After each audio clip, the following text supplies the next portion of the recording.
Hello, everybody. Thank you so much for your support of Indie Agency News. Let's meet an indie agency. We're heading to my neck of the woods, sort of. Suburban Philadelphia. Yay, Brian Anderson. What's up, sir? How are you? Oh man, well, I've got the Phillies hat on. So I was going to say you've dressed appropriately for this. Well done. Well done. Here's the thing. Unless it is all black or not green, I can't wear an Eagles hat because I have a green screen behind me. So when I have anything green on, it completely washes out, as we say in that part of the world. So do me a favor, send me the address, and the hat will be in the mail. Yeah, that's what I'm talking about. Send me the address. No, it's great. Don't have a problem with the Sixers, but I'm Portland, so Blazers 1, Sixers 1A. How's that sound? Okay. I kind of go off Philly, but that's cool. That's cool. Whatever. I've been out here 31 years. So I have to show a little bit of love. Plus, the stations I worked at, they were owned by Paul Allen, who owned the Trailblazers. So it's just there's a little bit of a backstory there. So let's go to your backstory. Okay. So the agency name is Perception. You are based outside of Philadelphia.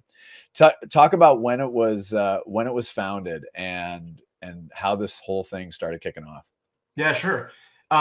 So founded in 2013.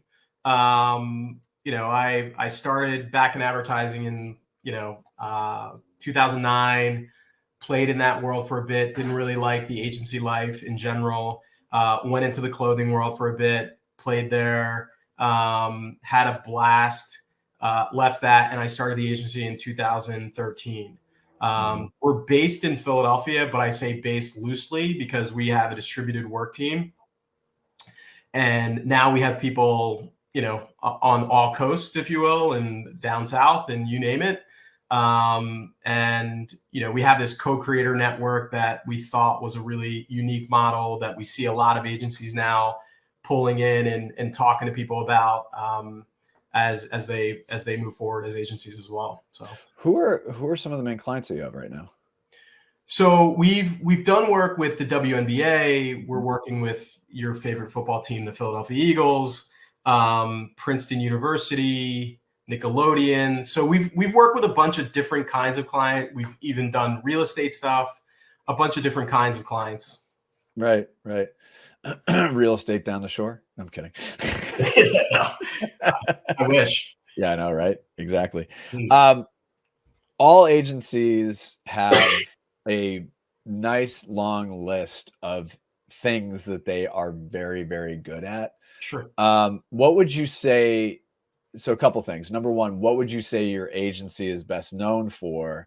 And then secondly, what would you say your top 3 core strengths are?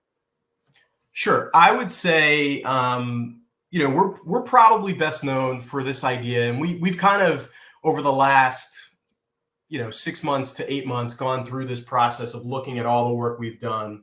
And we found this through line of humanity, if you will, through everything that we do.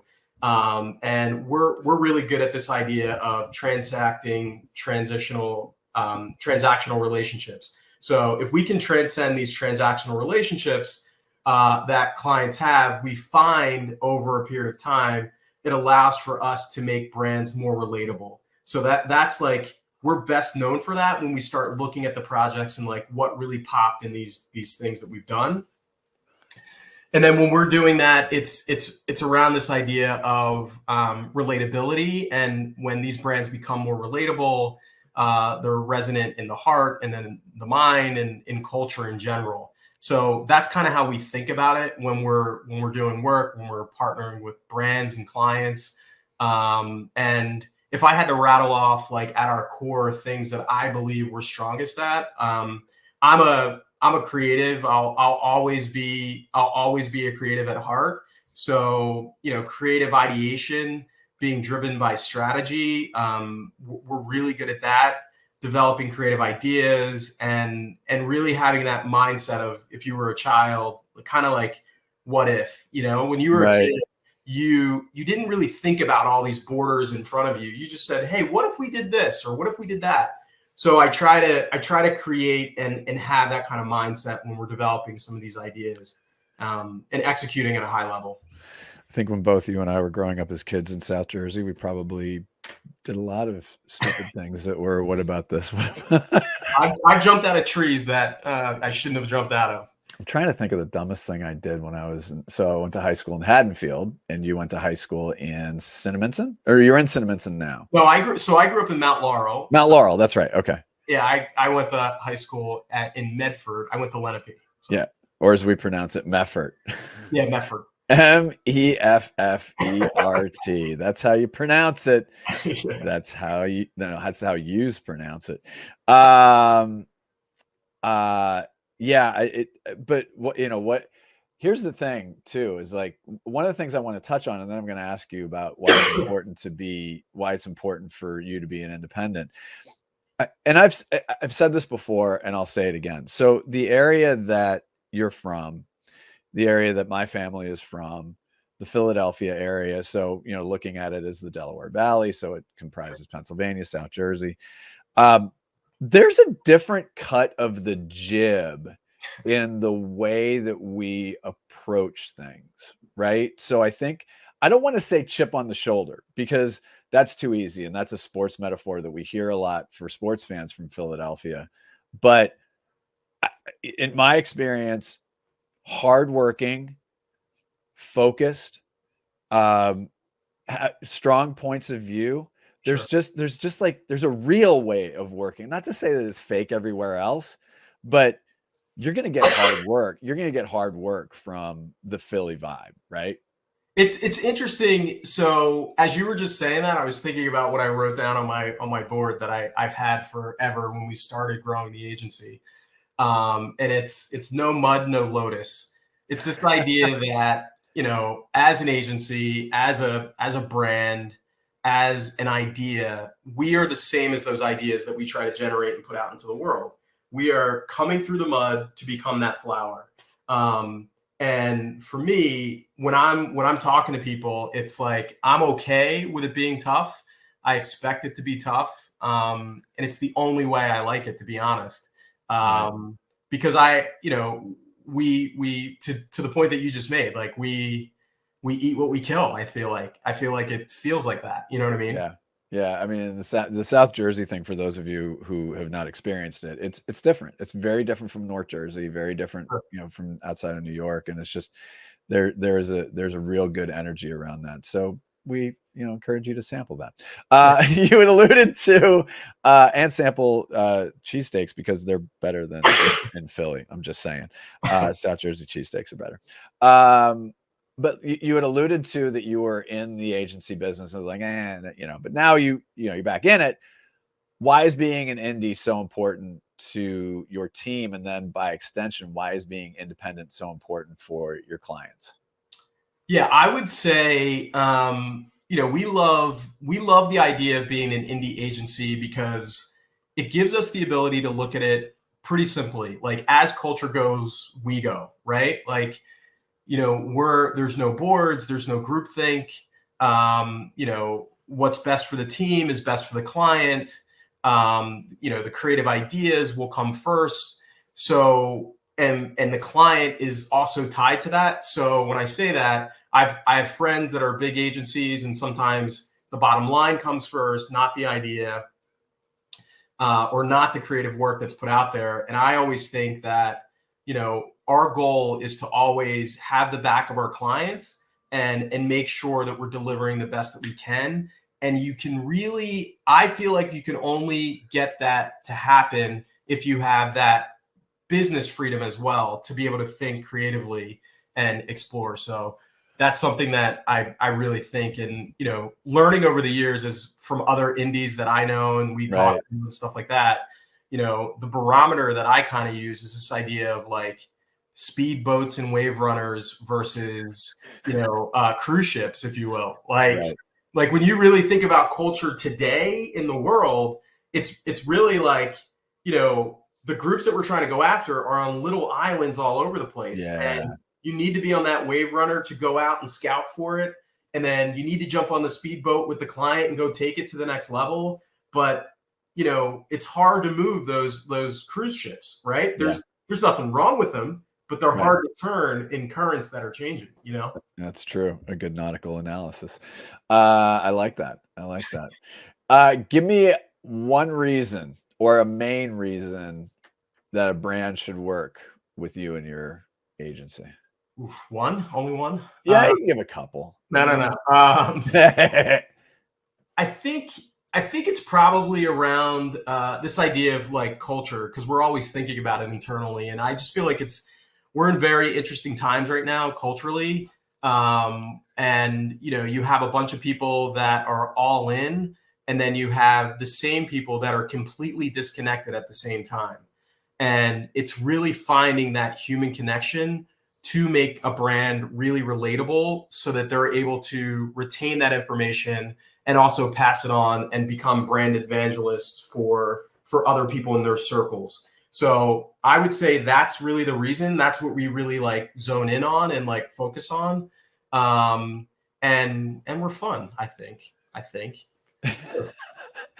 I would say so. I would say absolutely so.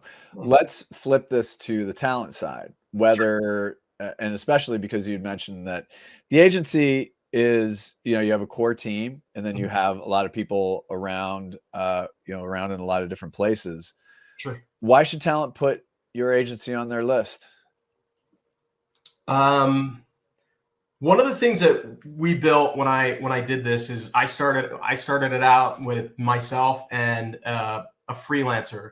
Over time, we started figuring out that the idea of freelancing doesn't make sense, right? Like, freelance is not something that we talk to clients about. We created this thing called a co-creator network. And the reason why we call them co-creators is because we like to bring them in closer into the fold. We want them to be a part of the project when it's getting developed. We want them to be a part of it when it's finished and the high fives are handed out. Like, we want to make sure that we're bringing in assassins, if you will, to be able to do the parts that they have to on the projects and then maybe fade back. So you're not getting stuck with just whoever we have. You're really getting key members of the team that are super important for the projects. And really we try to treat people with like-minded, like they're humans, right? Like, they may be a freelancer, but we see them as individual people, and we like to make sure that their lives are taken care of, their families, exactly what they're trying to do. In 2013, we really saw that high quality talent wanted to be entrepreneurial and do their own thing and have the freedom. And it would be crazy not to tap into that. So we really embrace that. So yeah, I love that. Last question is a bit of a thought experiment. Whether it's an existing client or a client or brand that you might want to work with, which CMO and or marketer do you want to say hello to? Wow. I'm a very friendly person. So I know. So if I'm waving at people, I would say, we've actually had some internal conversations about a few, and I'll name two really quickly.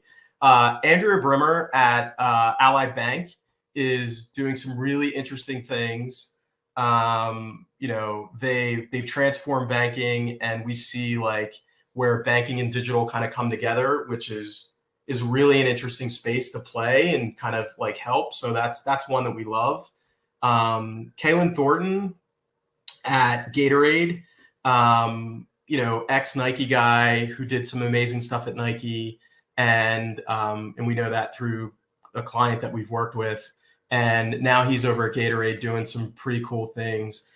They're about to go into, my mind, just looking at it from a cultural standpoint, beverage wars, if you will. And so figuring out ways to bring humanity to sports in a unique way feels like a fun place to play with someone like Gatorade as well. Right. I mean, they are the OG. Yeah. Yeah.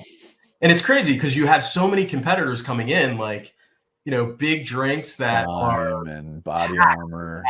caffeine Yeah. and stuff. Like, Yeah. there's a lot of room for them to make some noise and really like put their flag in the ground again, in a serious way. So that's out there. Yeah. Interesting. I like that. Those are two divergent yet convergent in a lot of ways philosophically. Totally. Yeah, the through line on that are marketers that do brave stuff. Yeah, totally. I just think it's like, we're really interested in working with like brave people and being kind of like that partner for them, and having their back, because the choices that they make with marketing dollars, hiring agencies, I think some people take for granted, and we don't. Like, we see it as, if you hire us, we have your back, and we're going to do our best to make you look great. So that's kind of how we play it. I got it. All right, let's fast forward to February of next year. Who are the Eagles playing in the Super Bowl? I'm sorry, who are the Eagles beating in the Super Bowl in early next year?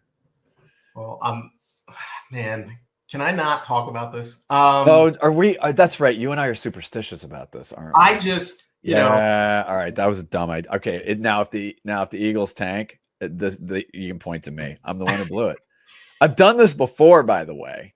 Yeah, I'm gonna pass on answering that question and say I would like to see them go as far as they possibly can and keep rolling the way that they are. I think they're fixing some things, along the way, and they're my guys. They're my guys. No, I know. And I will say the front office is top notch, lights out.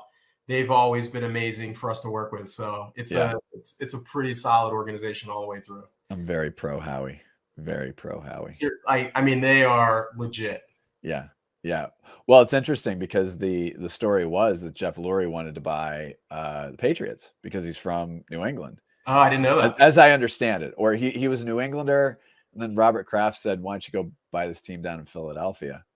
And that's how I understand it. Well, it's a fact check that. Don't take it as gospel if people want to go down a rabbit hole on that. But yeah, I mean they've created a culture that that's second to none. I mean, Chip Kelly blip aside. But me being in Oregon, that's save that for another day. That's a whole nother. We have to talk about that. We will talk about that, and not in this forum. But Brian, always good to connect with you. Part of the home team. Yeah, part of the home team. I love it. Thanks for having me, and congrats on all the success here. This is going to be amazing. Super excited. Thank you. Thanks for being here, man. All right, buddy.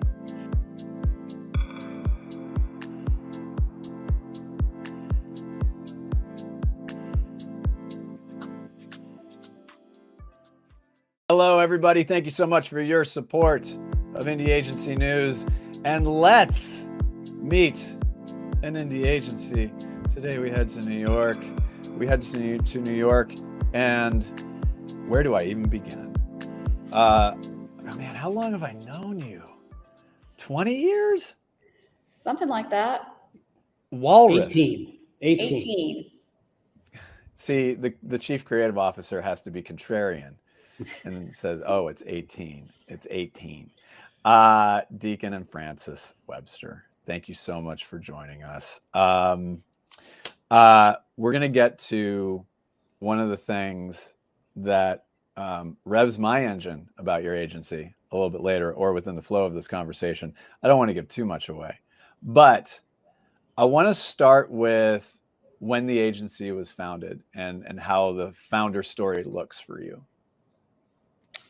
Founder story. So Deacon and I founded Walrus in 2005, about 18 years ago. We spun off of an amazing agency, Mad Dogs and Englishmen, when they were winding down. So we went to the founders, Nick Cohen and Robin Havitz, and said, can we take the remaining book of business? And they said, go for it.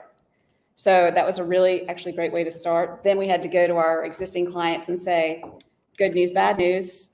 your current agency is going out of business, but we're starting a new agency called Walrus. So that's how we started. And we started with Gray Marnier, which is part of Moët Hennessy, 21 Club, CWX. And we brought 8 employees with us. Okay. Start. Yeah. Okay. And how did you land on the name Walrus? How do we land? Can you answer that? We wanted an animal, Mad Dogs Oh, an animal. had been. Oh, got it. Yeah. Of course. We definitely didn't want to name it Webster, but walruses do begin with a W. We kind of felt like they're similar to our work. They stand out. They don't mess around, but they're also kind of fun to look at. So that's how we got. And there are companies out there that pay billions of dollars for identities when it could be legitimately that simple. But all kidding aside, in 2005, so going back, that was a time before digital really started taking off, before social. So the timing may have been fortuitous because you weren't necessarily in a sea of stuff. And you had a very clear identity and a clear direction, and people were able to sit with that for a moment. I have to imagine that that timing probably helped too. Yeah, it was. I mean, of course, 2008 was right around the corner, which was kind of which was insane. Right. But yeah, I mean, our first clients, they weren't doing tons of digital. It was all kind of the Wild West. I mean, people were starting agencies back then, though, that were like just search. Search was like this black art. You know what I mean? And there were like agencies that built, Facebook apps. That was like you could make a living making apps on Facebook. So it was sort of, there was also this thing in the back of our heads, like, are we doing the right thing by just kind of sticking to the typical advertising avenues rather than kind of going highly specialized into something like that? But those things start disappearing, as you see. I'm sure that there are people that are like metaverse agencies now that are like in big trouble. Yeah, but we started with a philosophy that we have today, right? That the mission is to change the way that the world feels about advertising by putting work that is smart and funny and distinctive and respects people, puts the audience first. And that has been since day one kind of what's driven us. And so whether you're talking about a Facebook app or a Super Bowl spot or whatever it is, I think that kind of thinking about the work that way has contributed to our longevity as an agency. Yeah, and as somebody that's running a metaverse agency, no, I'm kidding. Now, one of the things that I've always appreciated too, aside from the work, aside from your point of view and your leadership, is that you are very clear on what it is that you do very well. And every agency will say that there are a million things that we do. I'd like you to hone in on the one thing that you think your agency is best known for, whether that's a piece of work, whether that's a way of working. What would you say you're best known for?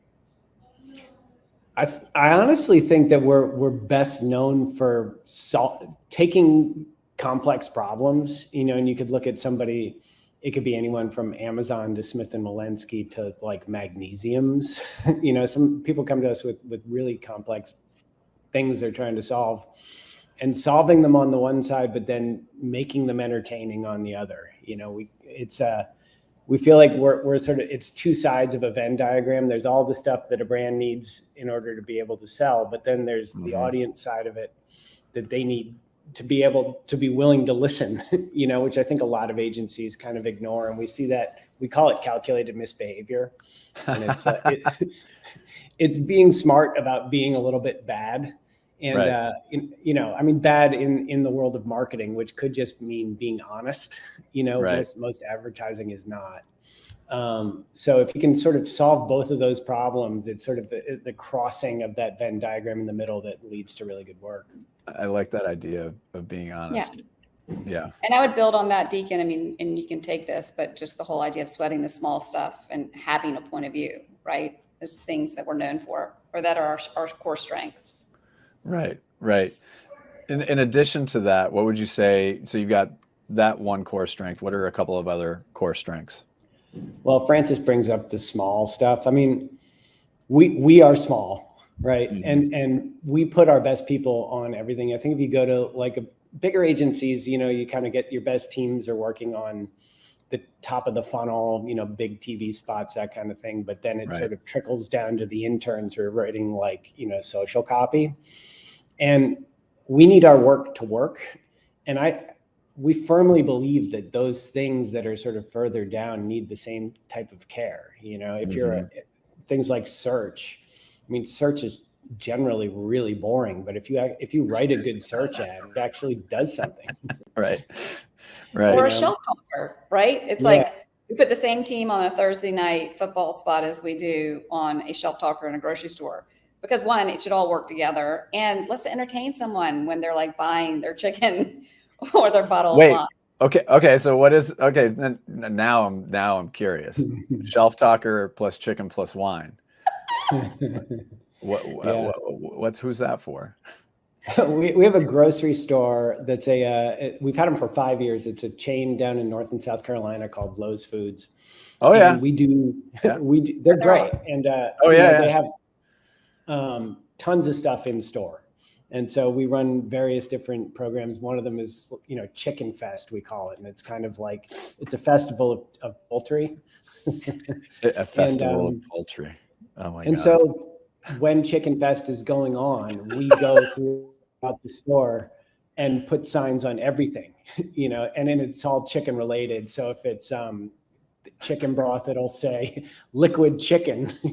You know, thumbs up, you know. Or the line, Eggs. this would go well. This would go well with a moist, and moist is marked out, not dry piece of chicken. Right. Yeah. Because we know that people- word can be very problematic. It's disgusting. Yeah. We don't want It's to a use trigger that word. Moist. It's terrible. All right. Yeah. Yes. Wow. Okay, that's funny. Yeah. That's very, very. But it's also hardworking, right? Because Yeah, we're actually yep. moving people around the grocery store, and the that's workhorse. yeah. Yep. Yeah, we talked to Curiosity about that and their client Dude Wipes about, you know, it's one thing to do that, but you got to figure out how it becomes a workhorse, or in this case, a work chicken, work poultry. Yes. Yeah. Let's talk about being independent, because you've been indie from the jump. Why is being independent important? And I usually say to the team, but in this case, I actually, because you're a little bit smaller, I want to shift it to your clients. Why is being an independent agency important for your clients, specifically from your side of it, but also some of the feedback that you're getting from your clients? Yeah. I mean, independence is one of our biggest strengths, right? And for clients, the benefit to them is that they're getting some of the industry's top talent working directly on their business, right? That is the key benefit to them. And I was listening to that interview you did with Judy Pollock and Brian Bonilla, and they made a good point. It's like, you know, when a client hires an independent agency, there's an ability for that agency to be more nimble, to think differently about things. Their entire business model isn't tied to just making TV. So as Judy said, it is the place to be. From our perspective, we've remained fiercely independent because one, it just lets us decide, one, who we're going to work with, right? Mm-hmm. The people we're going to hire, the investments we're going to make, the work we want to make, and also the impact we want to have on the industry. So I'm not going to act like there aren't stresses involved with being independent. Sure. No, 100%. Yeah. There are, but at the end of the day, when we win a piece of business like we did last week, we look around the room in the agency and we're like, we freaking did that, you know? Mm-hmm. We beat that much larger agency, and it's pretty gratifying. I love that. I mean, one thing I would add to that, I think for clients is we purposefully try and have as quick a line between the person who's made an idea and the client. And I think, you know, it's like, you know, there are no statues for committees. I think that agencies themselves, the bigger they get, often sort of start feeling like committees, because you've got your creative director and you've got your ACD, your ECD, your CCO, your sort of group creative director, all those people commenting on work and sort of sawing the corners off of it until it's really smooth. And I think it makes work much duller, you know? Yeah. Well, there's nothing quite like starting an email chain with 4 people, and then a day later it ends up to being 38, 42. Oh, yes. Right. And I say that We- from personal experience. Nice. Yeah, that's fun. You love that. Yeah. But I mean, we've worked with a bunch of Fortune 500 and the Fortune 1 companies. I mean, there's clients in those organizations like Amazon and Walmart and Mhm. Colgate who are like, see the benefits of working with, a crack top talent team who they have direct access to and are going to get the best work Right. out of. So You've touched on the question of why a brand should work with you, but I want to expand this out. What have you learned from the brands that you work with? Because that's also a thing too, where they may work with maybe a holding company agency, maybe a bigger agency or whatever. What have you learned from the brands that you work with that have informed the way that you think, maybe help improve your team and the way that you look at things? I mean, one thing we've learned, we've basically gotten a PhD in pretty much every category, right? Right. From, as I mentioned, from grocery to private jets, to candy, to banking, to tech. And that's the fun part of being a generalist agency, is you get to go and just learn as much as you can about a client or a brand's business. What else have we learned? I mean, marketers, this is nothing new, but marketers are under a lot of pressure, right? They have to Yep. prove their worth on a day-to-day basis, especially if they're within a company that doesn't look at marketing as an investment, look at it as a cost. So our job is really to help them shine and sell in the work and build a case for it and build a case for that budget. And that's what I try to impress upon our team too. It's like, they are not just sitting there with this budget. They have to go make a case for it. So Right. we've grown to empathize with marketing departments in a real way, because it is a tough job. It's a fun job, but it's a tough job. No, it is. Absolutely it is.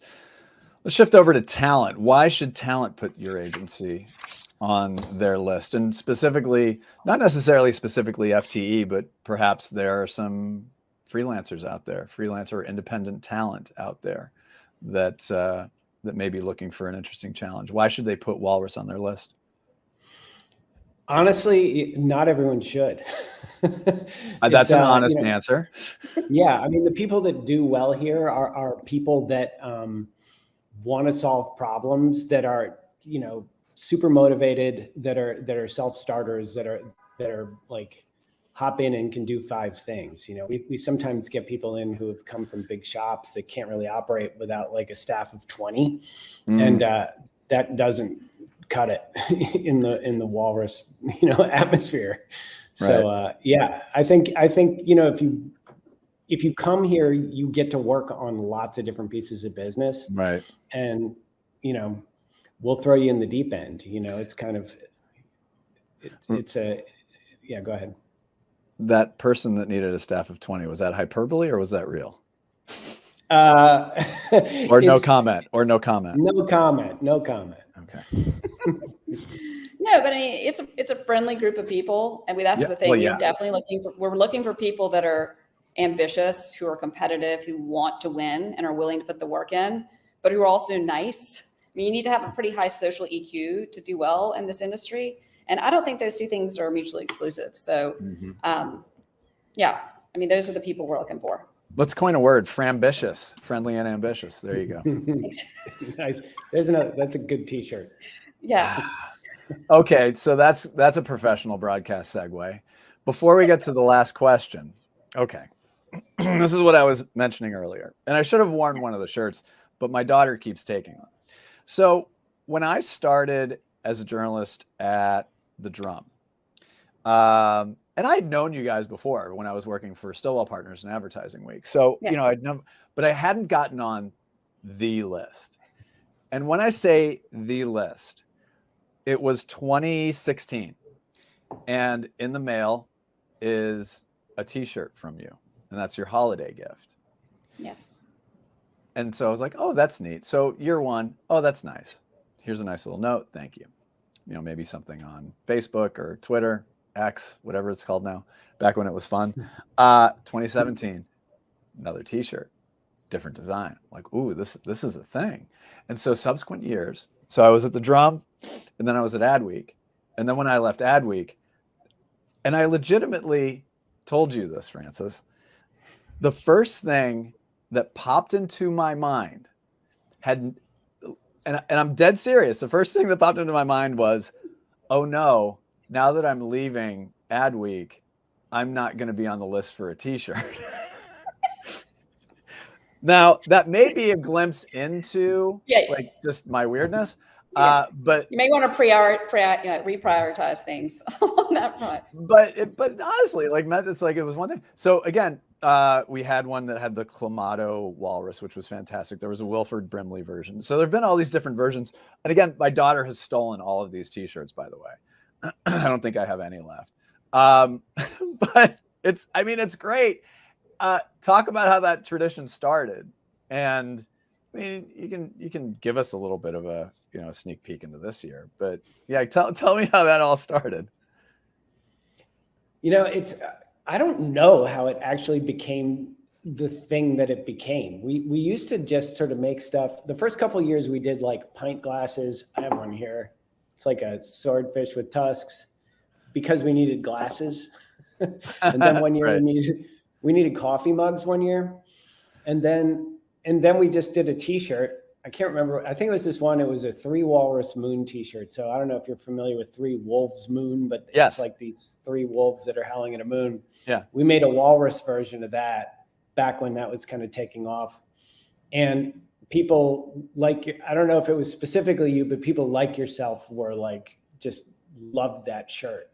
And we got it. It was a nice shirt, it was sort of soft. Yeah. And we're like, maybe we should do another. And it just started becoming this thing where people were calling us and saying, can I get on the list? And, can I get my wife on the list and all that sort of thing. And so we're like, all right, we're doing shirts. So now it's become a full sort of production situation where, every Christmas, right around every holidays, right. We have a table full of shirts and we're trying to guess. The worst part about it is you have to try and guess your client's size.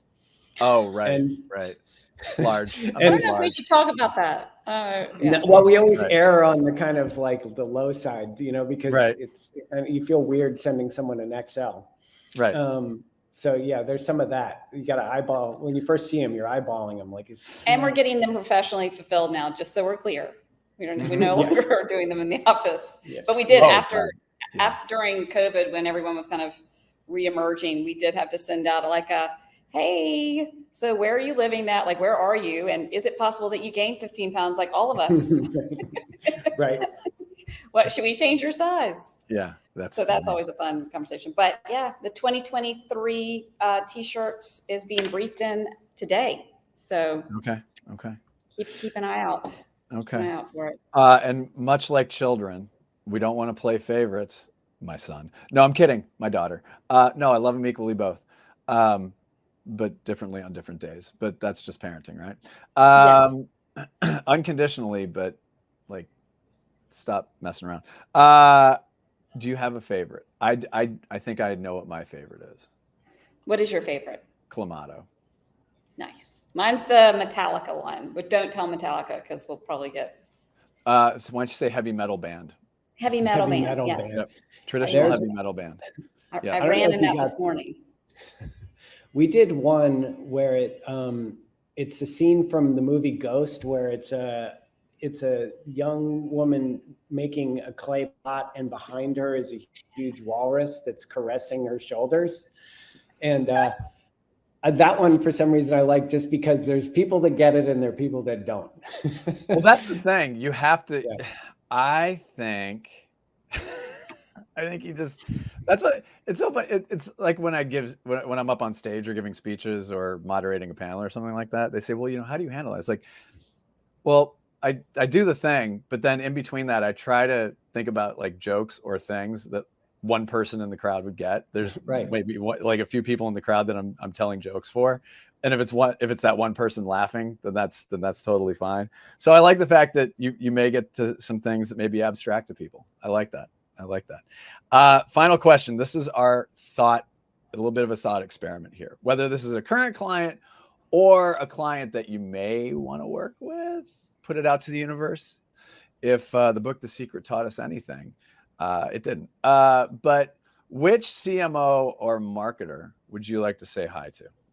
Deacon, do you want to take this or do you want me to take this? You can take it. Okay. So Diana Frost, he's the Chief Growth Officer at Kraft Heinz. We Ooh. sent you an oil painting, and you should hire us for the project. Wait, what? Yeah. That's, yeah. Please, We- please we, explain. We figured out what she looks like from numerous images, and we got an oil painter in the Ukraine to make this painting of her riding a walrus. It's kind of got that sort of like Hudson Valley School style. And we sent it to her in a gold frame and said, you know, obviously we really look We look great good together. We look good together. You know, let's do something. And yeah, we haven't heard back yet. It's been, you know, A week? It's been a couple weeks. Oh, you did? Yeah. Well, Yeah. I can tell you if you did that with me, I'd still be processing. Yeah. We said we're either going to get a project or a restraining order. So we're going to see how it goes. Okay. Not sure how you can top that, but any other marketers you'd like to say hi to? Yeah. No, there's a couple more oil paintings going out, but that's the one we're particularly interested in. Hi, Diana. Looking forward to hearing from you. Can I just say one more thing about independent agencies Yes. before we wrap? Please do, because you are a female owner. You are a huge advocate for women and diverse ownership. So yes, you have the floor. Yep. I appreciate that. This is our collective point of view, is that I think independents are some of the only agencies who are doing really good work right now. And we definitely look to them for inspiration. So I think that's a really positive thing out there. And I have been so inspired by all of the agency owners that I've met throughout the years, especially more recently, a lot of the female agency owners like Own It with Christy Hiller and Jen Freeman. I mean, they're amazing. But I mean, I'm a member of, you know, like the 4As, for example. I'm a member of a forum. Deacon and I are a member of Walruses, where it's independent agency CEOs. We've known each other now for like 10 years. We meet twice a year, and we know everything about each other's agencies, and we all know exactly what we're dealing with. And those kind of relationships really do help you just from a operational standpoint and all that good stuff. So anyway, just want to say that, you know, it feels very like a supportive community, Yep. for sure. Until we're pushing against one another, then, you know, all bets are off. Well, business is business, and I get Yeah. it, but and that's the spirit of what we're trying to do with all of this too. Is how do we become the clearly defined, editorially driven, service driven place where indies can have a home? I mean, and listen again. I can't say enough good things about Small Agency and Ad Age. I think Little Black Book does great stuff. I think obviously the coverage in all the trades are great. This is not me saying otherwise. But I simply wanted us to create a clearly defined home where everybody can get together and this community can grow and marketers can pay attention to what we're doing. That is It's great. fantastic. Yeah. Yeah. And It's Ad great Age, you're that you're right. doing it. Small agencies. Sorry, Deacon, go I ahead. love it. Yeah. And Were you we'll- gonna mansplain something, Deacon? No, go ahead, Francis. Go ahead. No, I just think that, you know, we appreciate that you're doing this. And I mean, just talking about all the people that do support independent agencies like Ad Age Small Agency, Judy Pollock, she's been doing it for years. She's Yeah. amazing. But like Alyssa Siegel, who's our head of PR, I mean, her Yep. whole reason is to support independent agencies. So Yep. anyway, it's good people all around, including It is yourself. good people. Thank you. So thank you. Wasn't fishing for a compliment, but thank you. You got it. My day is complete. Francis and Deacon, much more to come. Best wishes for continued success. Thanks so much for joining us. And I'm looking forward to seeing the teacher. Likewise. Thanks, Okay, Doug. thanks, Thank Doug. you.